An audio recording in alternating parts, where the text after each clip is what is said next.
दर्शक बंधु मु आस्ट्रोलॉजर गोपाल चंद्रराज आज आमर बालेश्वर आस्ट्रोपान सेंटर रु मोर सर्व प्रिय दर्शक भाई मान को मोर आंतरिक नमस्कार।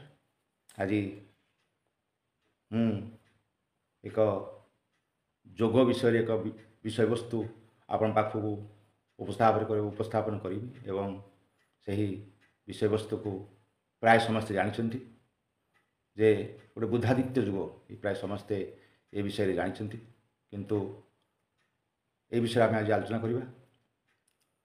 प्रकृत बुधादित्य जुग कौन आपन देखु जिते बड़े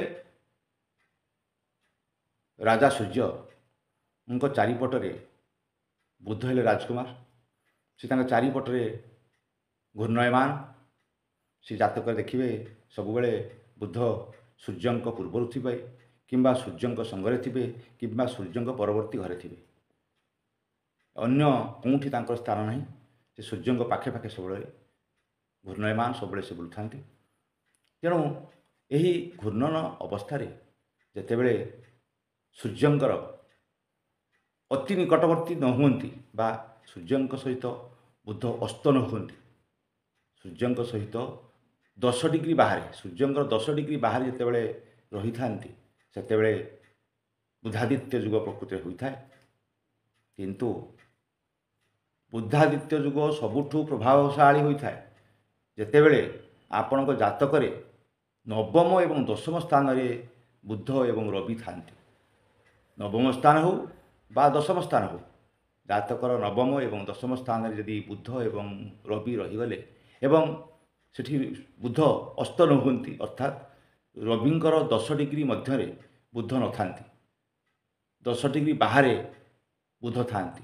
सपोज धर रवि रहिले 5 डिग्री मिनिमम 15 डिग्री पर बुध रे 10 डिग्री डिफरेन्स रही तेबे यह एक प्रभावशाली बुधादित्य जुग सृष्टि करे एवं व्यक्ति अनेक जश कीर्ति अर्जन करे अनेक किसी सुख सौभाग्य अर्जन करी जश कीर्ति से तार जीवन अतिबाहित करे एवं मृत्यु पर्यंत से निश्चित भाव में लोकों सम्मुख में आदृत होता है। यह बुधादित्य जुगर लक्षण यह अत्यंत प्रभावशाली होता है।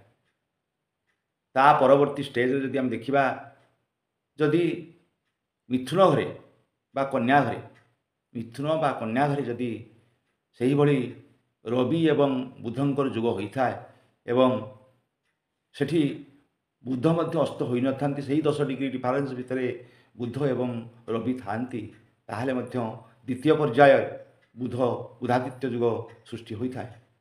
किंतु जदि यही स्थान तृतीय नहला षष्ठ नहला अष्टम नहला एवं द्वादश नहला तेबे जाई बुधादित्य जुग हो। तृतीय षष्ठ अष्टम स्थान रे ये है खराब स्थान ये खराब स्थान जदि न होता है ताहले जाकि बुधादित्य जुग हम द्वितीय पर्याय एटा। किंतु तृतीय षष्ठ अष्टम द्वादश जदि होगा यह अशुभ होता है एवं बुधादित्य जुगर ये नेगेटिव फल देता है। तेणु सब मन रखु जदि जातक नवम दशम स्थान जदि बुध एवं रवि रहिले ताहले निश्चित भाव बुधादित्य जुग होता है। जदि मिथुन एवं कन्या घरे बुध रहिले ताहले जदि केन्द्र स्थान हो जाए ये मध्य केन्द्राधिपति दोषरे दोषयुक्त बुध हो जाए तेणु यह मध्य संपूर्ण रूपे फलदायक हो न था। जदि कन्या एवं मिथुन जदि पंचम स्थान हो जाए कन्या एवं मिथुन जदि पंचम स्थान हो जाए बुध एवं रवि से थांती ताहले मध्य ये गोटे सुंदर बुधादित्य जुगर सृष्टि होता है एवं व्यक्ति निश्चित भाव में जश कीर्ति लाभ करी ता जीवन अतिबाहित करिथा है। ये है एक सुंदर जुग ये जुग विषय समस्ते जानिबा उचित एवं किसी व्यक्ति विशेषकर यह प्रति दृढ़ धारणा अच्छी जे बुध रवि रही आम बुधादित्य होगला आम निश्चित भाव यहाँ भल जुग किंतु ये हूँ तार महिमा।